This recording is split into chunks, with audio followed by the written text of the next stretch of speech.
Yung mga bingala namin mga kaprobinsya, oh. Kahit saan saan na sila nag-itlog.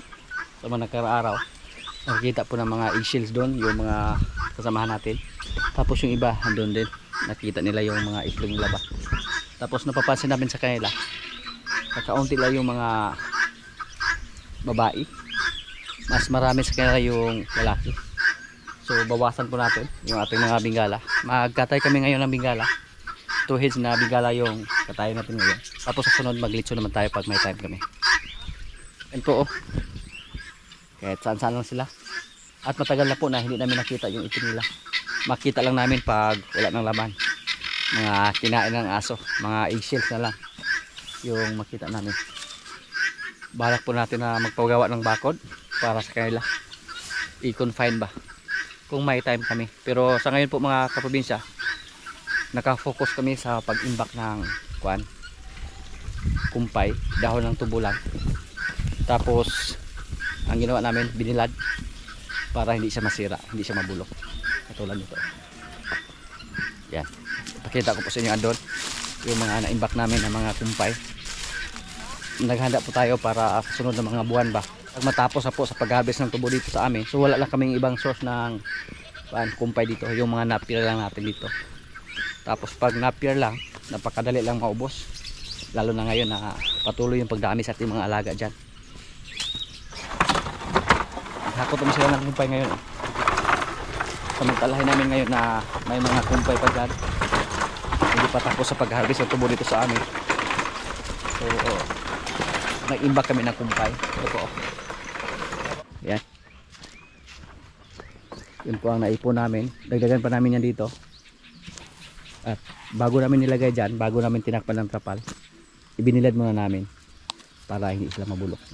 Kasi pag direkta namin ilagay dyan, tapos takpan ng trapal, mabulok po or malata. Kaya ibinilad namin bago namin inilagay dito.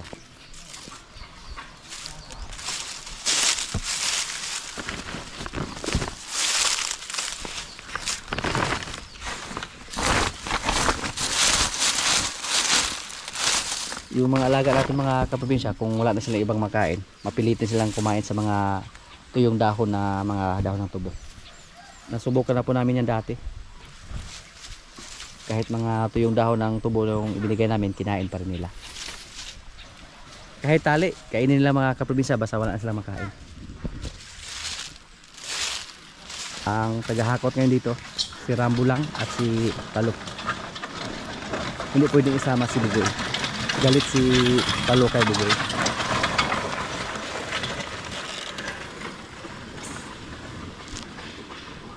Hindi po nasanay si Palo mga kaprobinsya na may ibang kalabaw na kasama. Yung isang ating kalabaw na si Bugoy, paminsan-minsan lang siya nasama.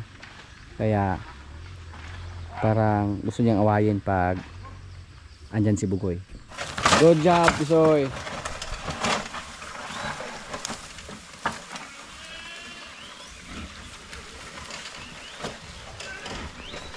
Yung tatlo nating kalabaw na babae mga kaprobinsya, wala pa silang trabaho, relaxing lang.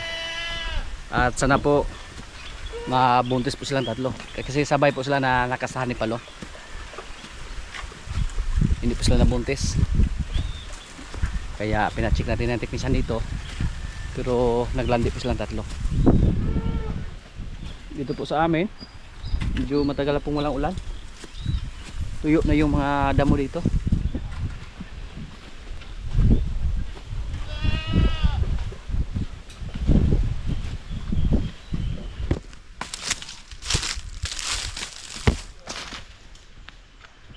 Ito po yung tatlong kalabaw natin ng mga babae. Naiwan lang. Napakaganda siguro mga kaprobinsya. Kung sakaling mabutis lang tatlo. Yan. Paula. Si Paloma andito rin. Binigyan po natin siya ng chance. Hindi muna natin siya ibinta. Pero nakasahan po siya ni Palo. Sana po mabuntis lang siya. At ngayon po nagpa-harvest tayo ng niyog dito. Isa sa mga extra income natin dito, pangbili ng bulat. Pangalawang araw na nila ngayon. Kahapon naka-harvest sila ng sako. At ngayon naman mukhang sigurado naman yung 2 sako. Siguro daw kayo maka 2 sako? Hindi mo human doon, human? Itindog na. Ah, piti na. Paldo na di ay? Paldo na. Paldo na. Normal. Belum buat eh? Kah, pura makukulay ko sob. Oh, wala. Jadi bang, dilit taban saya bang. Oh, di man. Hindi bukos ka. Wah, dili ka lugit, dili ka mura na magagalugit og mamon. Kalo, tipak ya, pos. Di, ya pon saya ka og maanday ning us kabuok ra. Ay. Abi na ako og maanday us kabuok. Ka, ilang on the way. Ugmaan.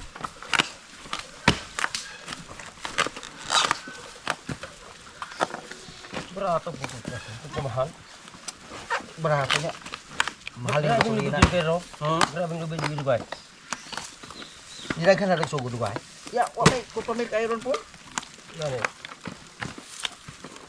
Nilaghan na tawag sa panos mga bakista. Basta na nagbibiyahe po lagi kag kuan. Huwag na ka. Huwag na ka mong prasag. Muha ka na na eh. Wala na. Mga pugunin mo ito, ara. Huwag na gamit. Aha. Daghan ka na mong prapuligtor ko doon. Ito, muha. Ako apikas pa. Ikaw gabayin din naman kabog ng human. Boy, Ha? usap ko nga. Usap ko ang part. Pagkaulaw na sa. Jadi di guys. Grabe kayo ng mga master kayo ba? Mura raga. Kuan.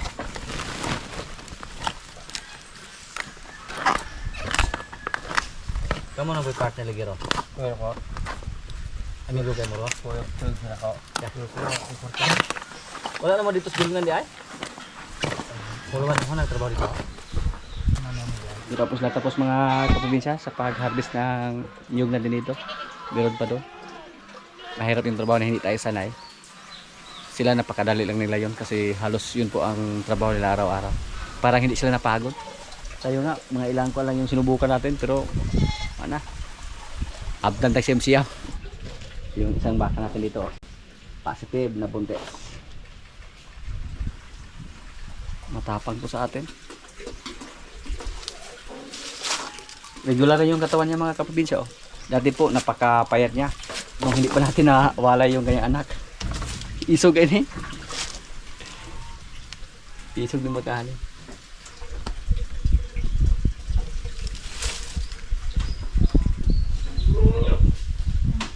Siya lang yung nag-isang positive nung pina-check natin ng teknisya. Yung baka lang natin. Yung mga kalabaw natin dyan, maghintay naman tayo ng mga 3 hanggang 5 buwan. Pa-check naman natin sila. Kung hindi sila maglanti. Pero kung maglanti sila, no need na ipa-check. Ibenta natin direkta. May isa oh. Yan nila na nakita. Pangkuan to. Panggata to natin.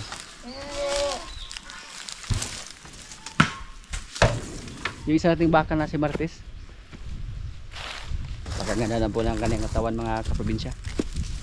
Kahit dahon lang tubo yung pinakain sa kanya. Yan. Pero mukhang maliit siya ngayon sa ating baka na galing sa Batangas. Hindi mahaba yung kanyang katawan. Pero produkto lang siya natin dito. Okay lang naman.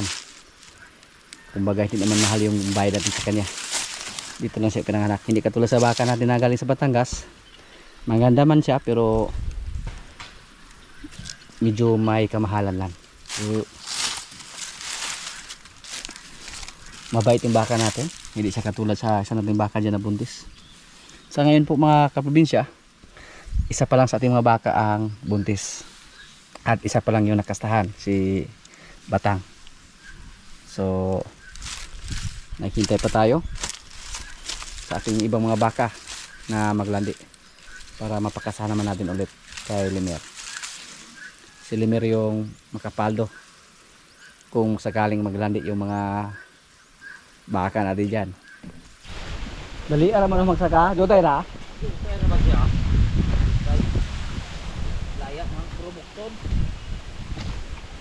So na daghan ka ni. Bukod pa siya eh. Ha? Bukod pa. Di ba ka ako bukod puno niya ako na. Pero nagili siya ni Jutay. Pabunuhan ako ni. Ay mo karga ra ni, basta mo pahaway ra siya ba? Kaway ko ari sa sigil mo ko ano. Ah,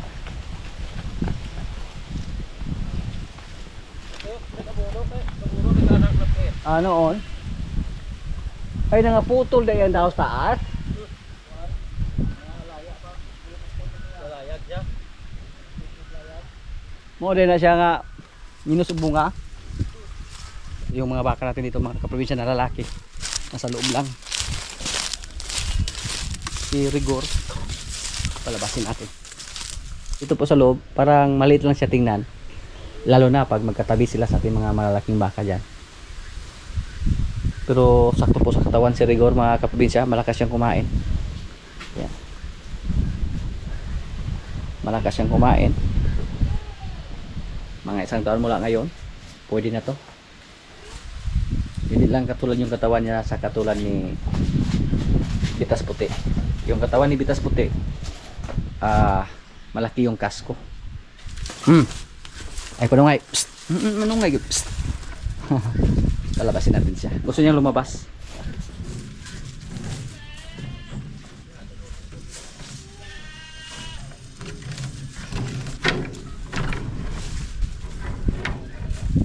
Gor, magpakabait ka, Gor.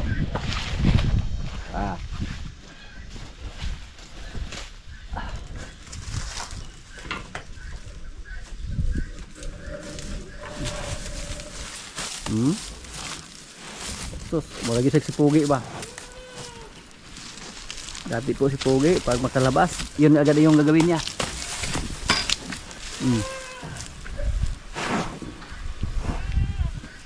Insakto yung katawan ni Rigor.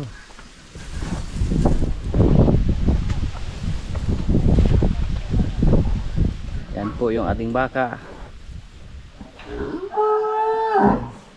Mura na siya turo karaan.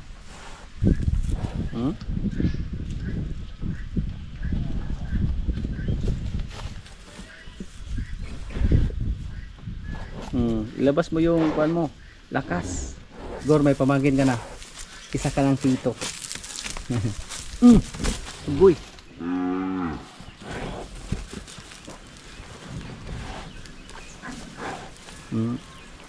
Kumain siya ng lupa.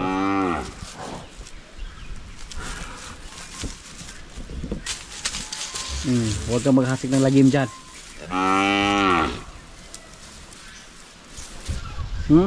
Higal po dis kuaning bakahan eh.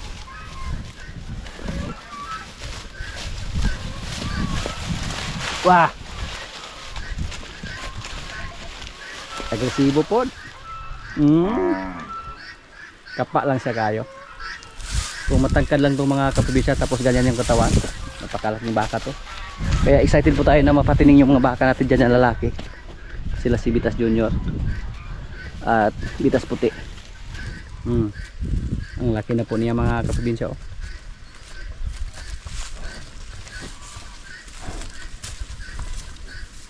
Yan po yung kapatid mo, si Marimar.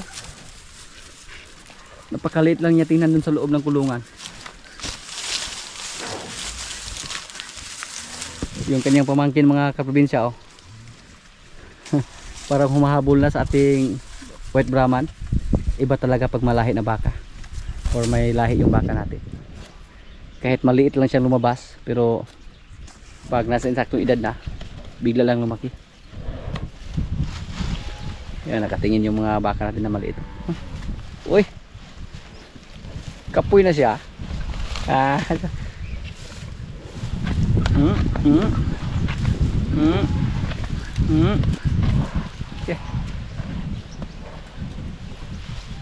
Yung pamangkin mo lumapit sa iyo. Hindi pa magaling yung pusod. Tinurukan na natin yan ng gamot. Turukan natin ulit yan.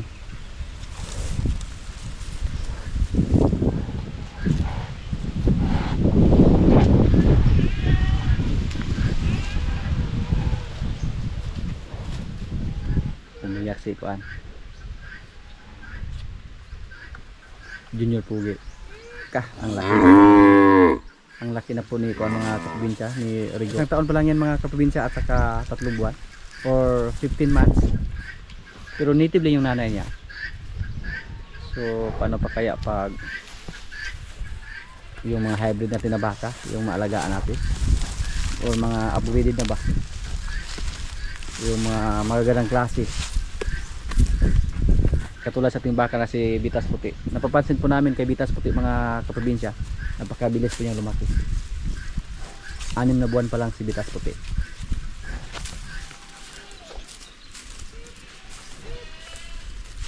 Tingin sa kanya yung mga baka natin, oh. Gusto lang lumabas yung si Bibing, nakipag-awayan kay Rigor. Ipasok natin sa Rigor.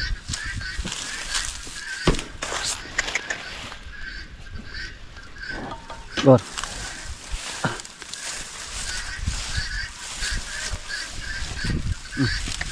Takot si Rigor, oh.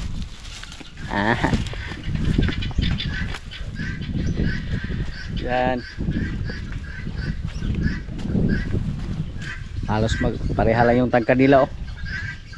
Sa ating baka na si Bibing.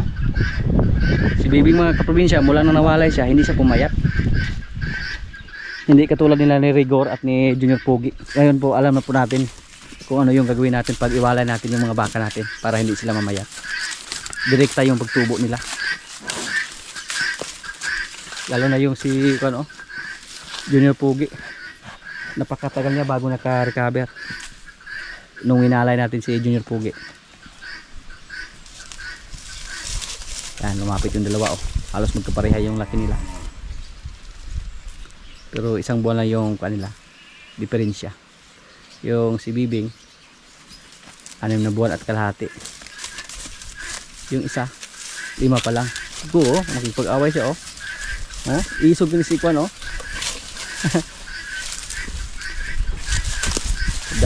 Kabalos. Nakabalos. Hindi siya pwede sa loob. Kasahan siya sa mga baka natin na mga bagong walay, tapos mahirap kasi nakatali siya sa ilong. Yung dalawa, yung mga malilit natin dito, wala silang tali sa ilong. Hoy! Astig di kanis Bitas ba? Bitas Puti.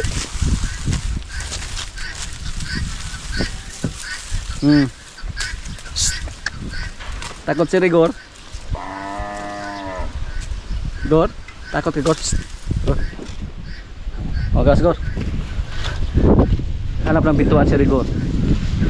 Ayaw niya dun sa loob. Gusto niya sa labas.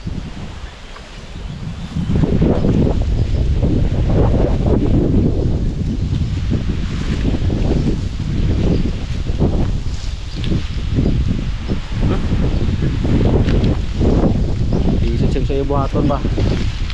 Palagi po natin tinicheck yung mga baka natin ng mga babae, mga kaprobinsya, lalo na yung mga inahin natin, para kung sakaling lali sila mapagkasal natin agad. Pati si Marites.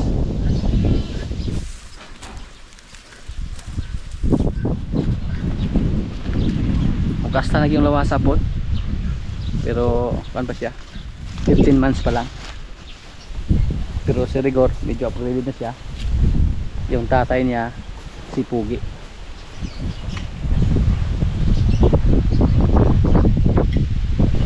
So tingin po natin yung baka natin na si Bitas Puti mga kaprobinsya, pag umabot siya ng 15 buwan, mukhang napakalaki na siguro compare kay Rigor ngayon sa ganyang edad ba. Kasi si Bitas Puti malaki yung kanyang kasko. Yung nanay niya magandang klase, pati yung tatay niya magandang klase din. Yan po maganda pag puro may lahi yung babae at saka lalaki.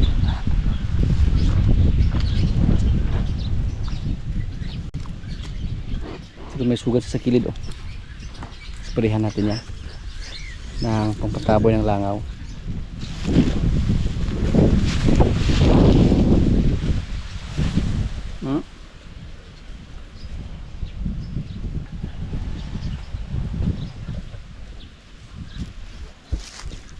yung ating Indo mga kaprobinsya, oh, 1 taon pa lang yan. Base po sa kanyang tato.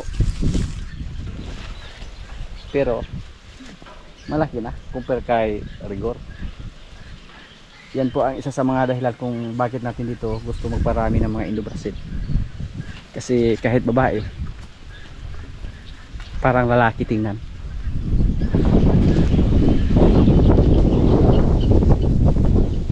Wow.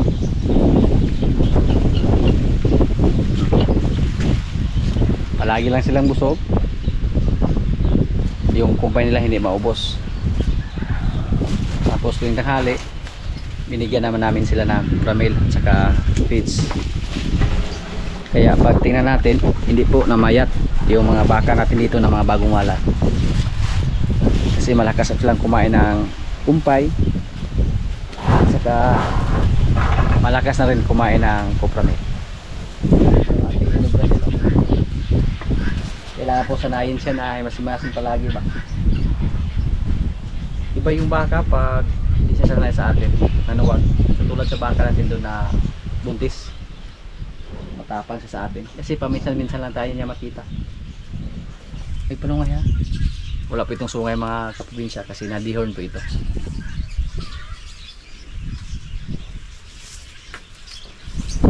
Silo si Bibing. Lumapit si Bibing, oh. Ay, Bing. Ay, Bing. Sa sunod yung isa naman yung baka yung palabasin. Halos wala na po tayong malagyan dito. Kung ilabas natin sila lahat mga kaprobinsya, wala na tayong space.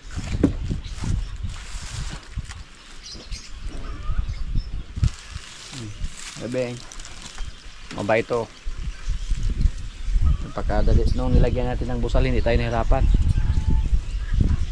Hindi katulad sa iba nating baka dito, lalo na yung Red Brahman na maliit. Kailangan pang habulin, kailangan pa namin pagtulungan para makabitan namin ng busal. Ayun, minalita ha. Ayun, minalita. Yung ating Indo-Brazil mga kaprobinsya, mabait lang siya, hindi po niya inaway yung mga maliit na baka dito. Yung dalawa nating baka, para lumapit sa atin. Halos magkapareha yung laki nila. Pero mag-4 na buwan pa lang yung isa nating baka, na Red Brahman. Tapos yung isa, medyo maliit lang kasi yung nanay niya maliit lang, si Kuan. Bitang lang yung nanay niya. Si Bitas puti, oh. Gusto niya lumabas, gusto niya lapitan si Rigor. Yan, oh. Hindi siya umalis. Ang ganda din ng katawan ni Bitas puti, mga kaprobinsya. Yan. Kaya nasabi po natin na napakabilis siyang lumaki. Kasi 5 buwan pa lang siya. At 6 na araw. Si Rigor, 5. Ito po si Bibing, 6 na buwan at 17 araw. So malapit na siya mag 7 buwan. Si Rigor po, baka mahabol lang siya kay Bitas puti mga kaprobinsya. Obserbahan lang natin kung mahabol ba siya sa ating mga baka dito na mga bagong walay, lalo na to. Warag luwag lagi panit ba.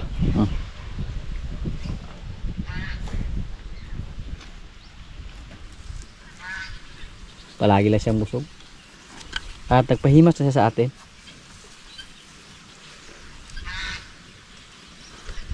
Kung sakaling maibita natin sila si Rigor mga kaprobinsya at si Junior Pogi, sila na may yung kapalit at yung isa. Sa ngayon po 2 lang yung mga lalaki natin dito na mga maliliit.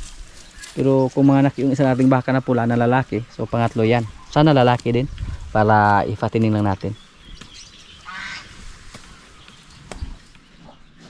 Mga kaprobinsya, kailan na po? Ito yung ulam namin, oh. Adobong bingala or Ginny fowl. Yan, may kanin. Lord, maraming salamat sa pagkain. So, kain na.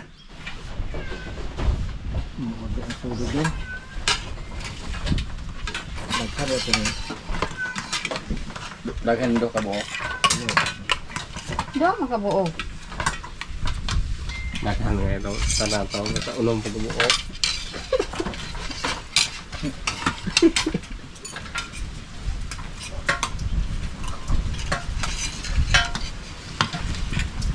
Doon mo ka birada. Tago mo no. Ano.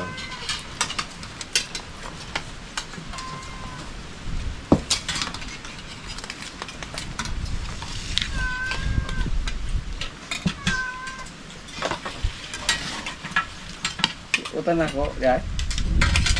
Okay. Ngayon pala ka utan ito. Ang bobo. Nasubukan lang. Paano bro?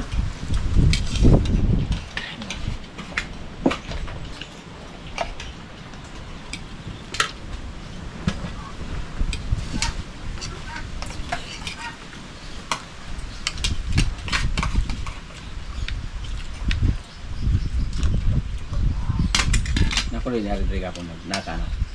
Dito. Kami lagi ano? Lagi. No. Walo na takbo. Okay lang ito. Gapong ko na itong karosa. Ang ganda niya galo-balo siya kay kaya kami itong mga sans itong uma. Away ito da. Nawala bot yan. Kaon no. Buhay sa kay. Hindi ito dito. Alam boss. Dito yung mga anak natin ngayon no. Yung panganay nating anak. Nagkabe na. Nagkabe.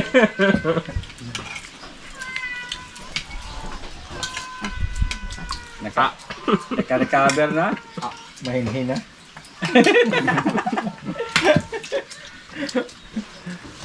Patabog magtista. Mamahiling magpandikusugan. Pagka umaga, sakit nito ho.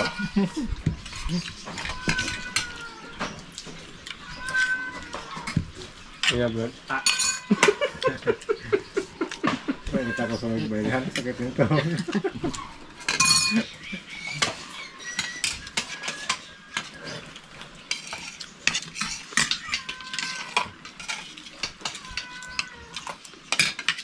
Lami, nagapon ni sa anak. Masarap lang ng bingala oh. Galing wala lami itlog. Hmm.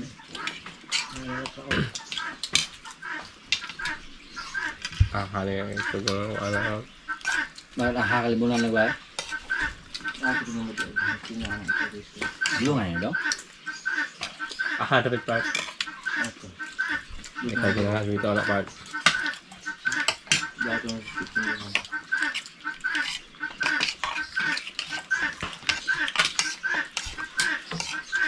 Uy. Karabay balaod libo dire.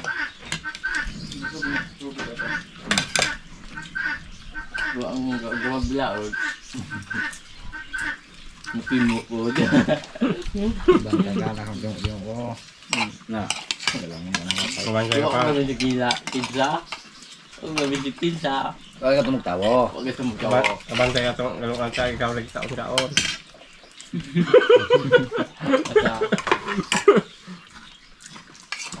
Balon nito. Uy, des. Kos, yung Diyos at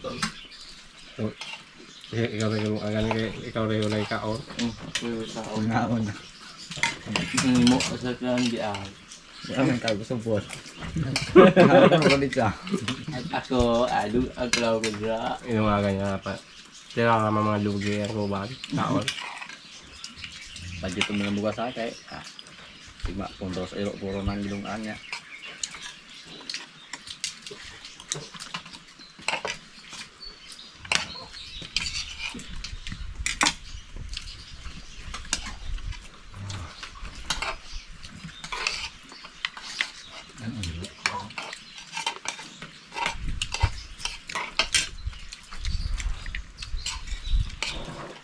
Yung pang bukas ano ka pangadlaw ko. Hmm. Yan puro na presyo ano kay pangadlaw. Di na.